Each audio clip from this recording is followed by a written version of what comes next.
Assalamualaikum warahmatullahi wabarakatuh. Perkenalkan, saya Latifatul Qulub Az-Zahra NIM 4304011996. Di sini saya akan menjelaskan materi tentang manusia, seni, agama, dan budaya. Nah, yang pertama yaitu hakikat seni. Hakikat seni. Menurut Amsal Bakhtiar tahun 2007, seni adalah suatu produk budaya dan suatu peradaban manusia, suatu wajah dan suatu kebudayaan yang diciptakan oleh bangsa atau sekelompok manusia atau sekelompok masyarakat.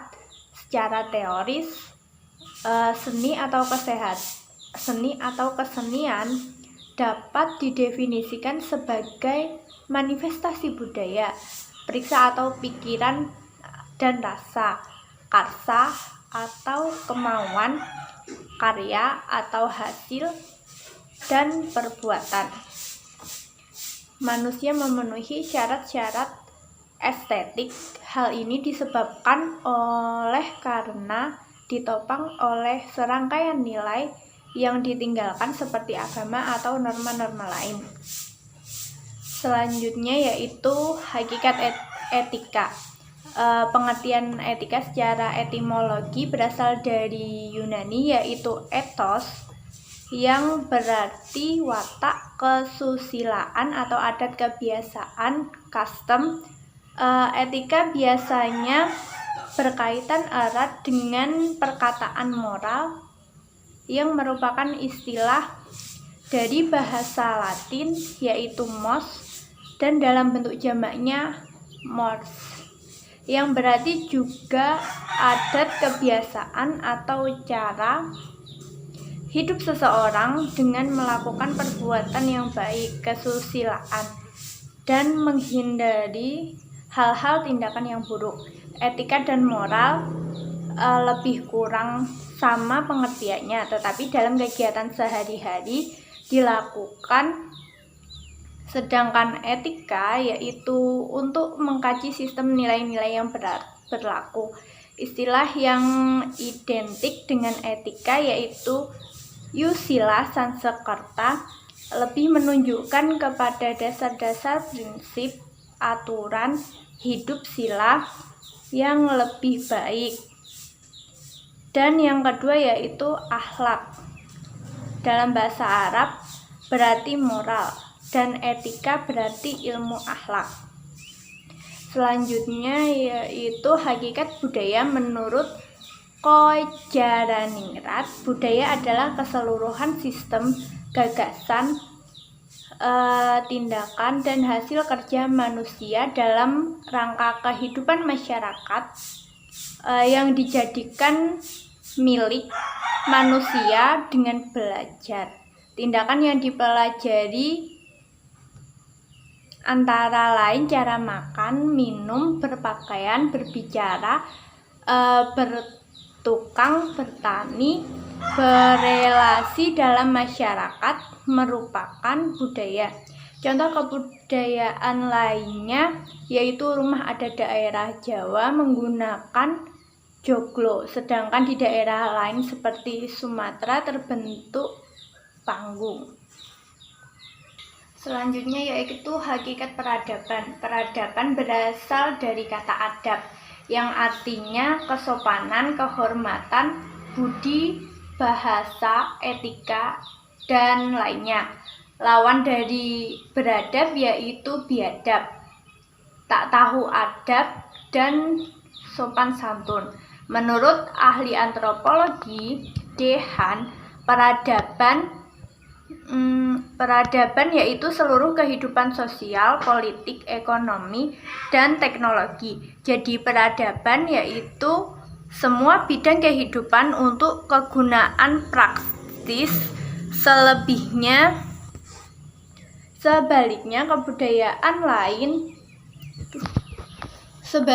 kebudayaan lain yaitu semua yang berasal dari atas semua yang berasal dari hasrat dan gairah yang lebih tinggi dan murni, yang berada di atas tujuan praktis dalam hubungan masyarakat, misalnya musik, seni, agama, ilmu, dan filsafat. Jadi lapisan atas yaitu kebudayaan, sedang lapisan bawah yaitu peradaban. Perkenalkan, nama saya Izzatul Ma'rifah, NIM 141. Di sini saya akan menjelaskan mengenai makhluk yang membudaya dan kebudayaan yang beraneka ragam. Yang pertama, makhluk yang membudaya. Hubungan manusia dengan dunia secara nyata dalam kebudayaan berbeda dengan binatang yang hanya bagian dari alam belaka yang tidak bertanggung jawab dan tidak membudaya. Fenomena kebudayaan adalah sesuatu yang khas insani. Dunia alam menjadi dunia budaya berkat manusia, yang kemudian disebut proses humanisasi. Yang dimaksud alam adalah alam yang belum disentuh oleh manusia. Kata kultur atau kultura dari kata koler yang berarti mengolah, mengerjakan, dan memelihara. Usaha manusia untuk menyesuaikan alam dengan kebutuhan manusia disebut dengan membudaya. Dengan memanusiakan alam, berarti manusia memanusiakan dirinya sendiri. Yang kedua, kebudayaan beraneka ragam.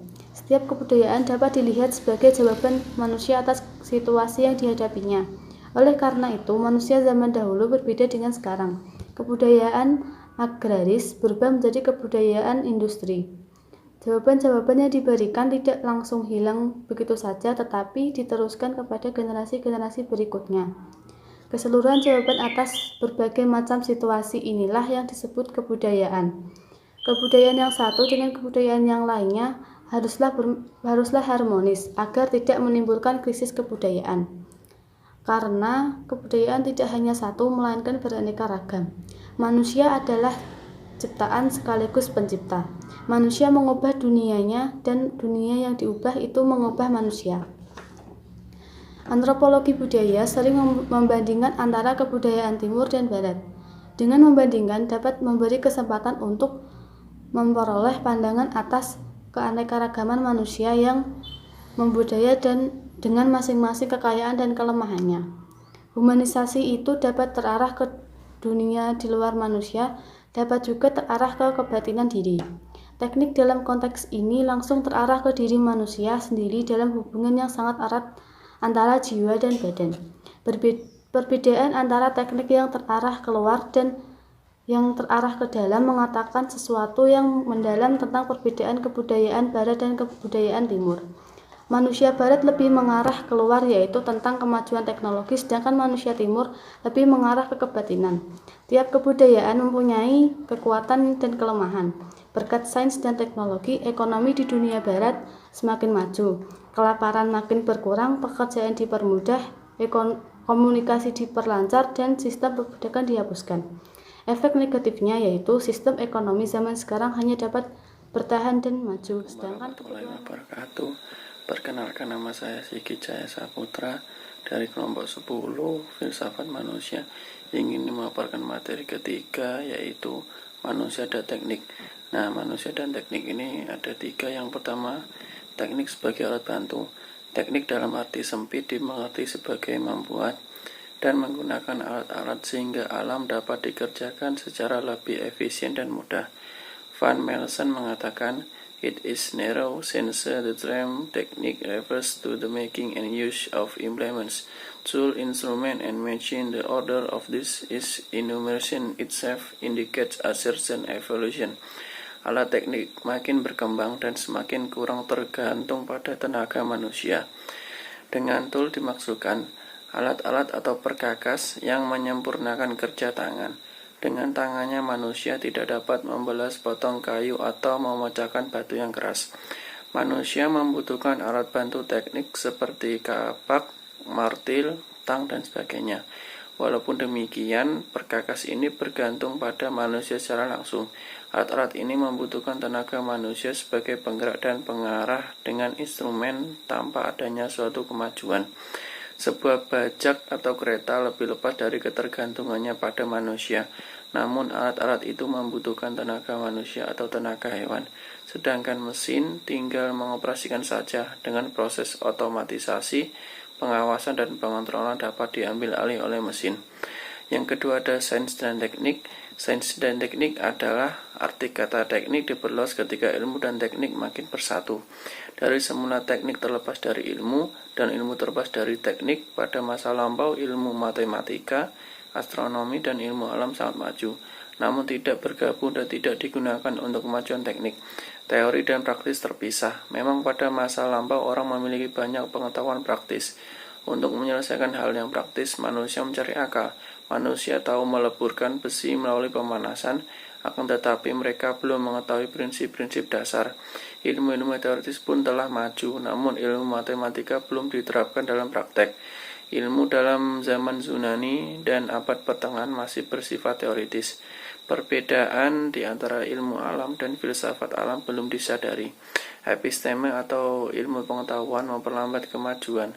Penggabungan ilmu dan teknik tidak penting untuk filsafat, metafisik, dan teologi, karena kebenaran pada prinsipnya tidak dibuktikan melalui bukti-bukti eksperimental dan empiris.